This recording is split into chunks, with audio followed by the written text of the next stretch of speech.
Hello everyone, today I'm installing carpet into my toolbox on my F-150 I got. It is a Tractor Supply 70-inch crossbody box with a taller cap on it. Tractor Supply does have one that has carpet in it, but it's a couple $100 more, and I'm doing this because of cost, and I want to limit the amount of dust and rattling in my box when I put tools and stuff in there. This is a cheap way to do that, and I believe I have maybe 60 bucks, if that, wrapped up into this, mainly because of the glue.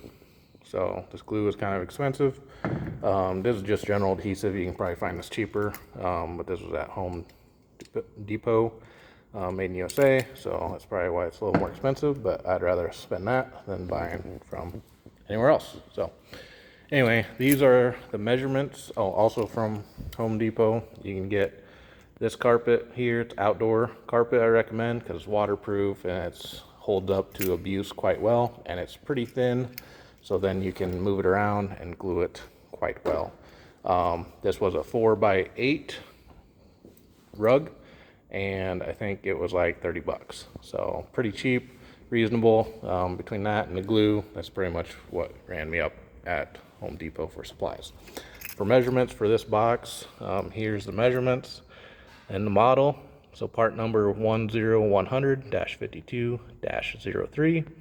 Your bottom is one piece, 60-inch by 16.5. Front and back, you'll need two pieces, same measurements except the height is different.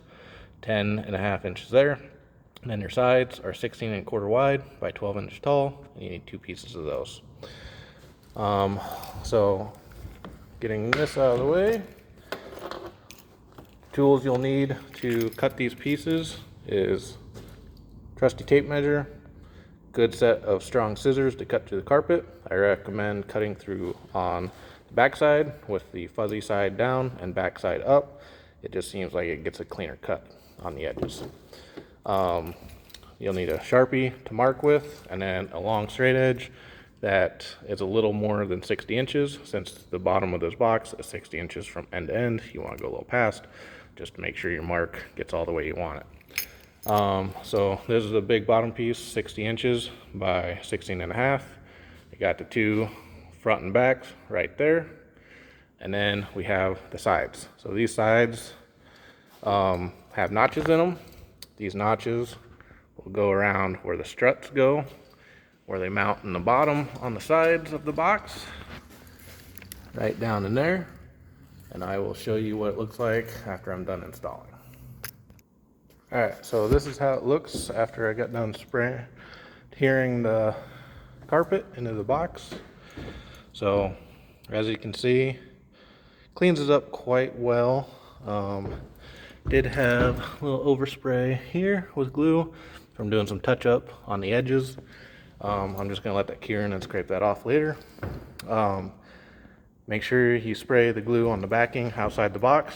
I did that, but sometimes, I mean, you gotta do some touch ups and that leaves that residue. So try to avoid that. And as you can see, this box is not perfectly square. I mean, my cuts aren't 100%, but they're pretty spot on. And the carpet will kind of have some, or the box will have some imperfections in it that, I mean, you can hide. They do make this in black, so I mean, I could have went black and did black on black.